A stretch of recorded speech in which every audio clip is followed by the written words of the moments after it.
नमस्कार दोस्तों, यदि आप असेसमेंट ईयर 22-23 की इनकम टैक्स की रिटर्न फाइल कर रहे हैं तो आपको AIS और TIS देखने के बाद ही रिटर्न फाइल करनी है, क्योंकि इस बार के AIS में नई एंट्रीज भी आ रही हैं। जैसे कि यदि आपने पोस्ट ऑफिस में FDR कराई हुई है या फिर आपका सेविंग बैंक अकाउंट है तो उसकी डिटेल भी इस बार के AIS और TIS में आपको दिखाई देगी। दोस्तों, AIS को चेक करने के लिए आपको इनकम टैक्स के पोर्टल पे लॉगिन करना है, सर्विस टाइम में जाना है और यहाँ पे एनुअल इन्फॉर्मेशन स्टेटमेंट यानी कि AIS पे क्लिक करना है। जिसके बाद के आपको नए पोर्टल पे यानी कि कॉम्प्लायंस पोर्टल पे रीडायरेक्ट कर दिया जाएगा। आपको यहाँ पर सीट बटन पे प्रेस करना है।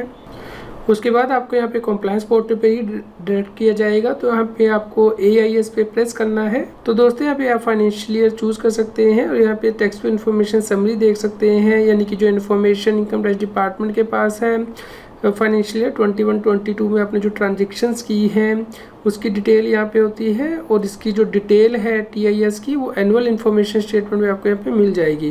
तो यहाँ पे आप डबल क्लिक करके इसे ओपन कर सकते हैं और यहाँ पे डाउनलोड बटन भी दिए गए हैं, आप इसे डाउनलोड भी कर सकते हैं। तो डबल क्लिक करेंगे, उसके बाद आपको हेडवाइज यहाँ पे डिटेल आ जाएगी। यहाँ पे सामने एरो दिए गए हैं, आप इन्हें एक्सपेंड भी कर सकते हैं। तो इनकम टैक्स में आपको 5 हेड होती हैं जिसके अंतर्गत के इनकम दिखानी होती है, जैसे कि income from salary, income from house property, income from business and profession, income from capital gain and income from other sources. तो यहाँ पे जैसे सेविंग बैंक से इंटरेस्ट इनकम है, आपको इनकम फ्रॉम अदर सोर्सेज में दिखानी है, तो आप यहाँ पे इस एरो पे क्लिक करेंगे।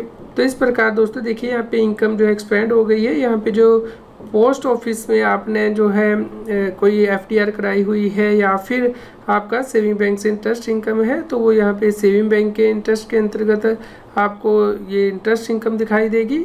और यदि आपने कोई FDR कराई हुई है तो यहाँ पे इंटरेस्ट फ्रॉम डिपॉजिट के एरो पे आपको क्लिक करना है। तो यहाँ पे देखिए दोस्तों, जो आपने पोस्ट ऑफिस में FDR कराई हुई है उस पर जो इंटरेस्ट इनकम है वो भी इस बार के AIS में रिफ्लेक्ट हो रही है। तो ये जो इनकम है आपको इनकम फ्रॉम अदर सोर्सेज में रिपोर्ट करनी होती है जब आप अपनी इनकम टैक्स की रिटर्न फाइल करेंगे। यदि आप इसकी फर्दर डिटेल देखना चाहते हैं तो यहाँ पे आप डबल क्लिक करेंगे, तो उसके बाद आपको AIS पे रीडायरेक्ट कर दिया जाएगा और यहाँ पे डिटेल में ये इनकम जो है वो देख सकते हैं। तो यहाँ पे भी ये जो एरो दिए गए हैं इनके सामने आपको क्लिक करना है। तो यहाँ पे आप देख सकते हैं कि किस दिन ये इनकम जो है वो रिपोर्ट की गई है। तो दोस्तों, आप यहाँ पे अकाउंट नंबर भी देख पाएंगे और यहाँ पे इंटरेस्ट का अमाउंट भी देख पाएंगे। यदि आपको लगता है कि इन्फॉर्मेशन सही नहीं है तो यहाँ पे आप फीडबैक देख सकते हैं ऑप्शनल पे क्लिक करके।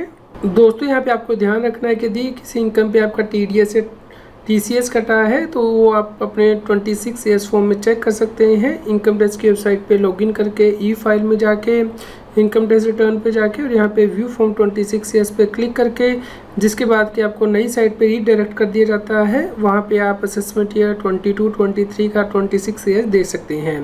लेकिन दोस्तों, इस फॉर्म के अंतर्गत भी जो पोस्ट ऑफिस में आपने सेविंग की हुई है, इंटरेस्ट इनकम है, वो नहीं आ रही है, इसलिए आपको AIS से ये इन्फॉर्मेशन लेनी होगी। तो दोस्तों, आप देख सकते हैं 26AS में कहीं भी हमारी जो पोस्ट ऑफिस की इनकम नहीं आ रही है, ना तो सेविंग बैंक की और ना ही जो हमने FDR कराई हुई है उसकी। तो दोस्तों, इस प्रकार आपको अपने AIS और TIS को चेक करने के बाद ही अपनी इनकम टैक्स रिटर्न को फाइल करना है, क्योंकि जो इन्फॉर्मेशन 26AS में नहीं आ रही है उस इन्फॉर्मेशन को आपको अपनी TIS से लेना है, यानी कि टैक्स पेड इन्फॉर्मेशन समरी से। तो उम्मीद करते हैं दोस्तों आपके लिए यह न्यूज़ यूज़फुल रही होगी। कृपया लाइक कीजिए, शेयर कीजिए ताकि सभी लोगों तक ये जानकारी पहुंच पाए और वो इनकम टैक्स की रिटर्न करेक्टली फाइल कर पाएँ। रेगुलर GST और टैक्स अपडेट के लिए इस चैनल को सब्सक्राइब करें। आप हमें Telegram app CS Satbir Singh टैक्सिल पे ज्वाइन कर सकते हैं ताकि आप GST और इनकम टैक्स के रेगुलर अपडेट अपने मोबाइल पर ही प्राप्त कर सकें। यदि आप इस चैनल को सपोर्ट करना चाहते हैं या फिर आपकी कोई इनकम टैक्स और GST की क्वेरी है तो आप सुपर थैंक्स बटन को यूज़ करके वो पूछ सकते हैं ताकि हम जल्द से जल्द आपकी क्वेरी का जवाब दे पाएँ।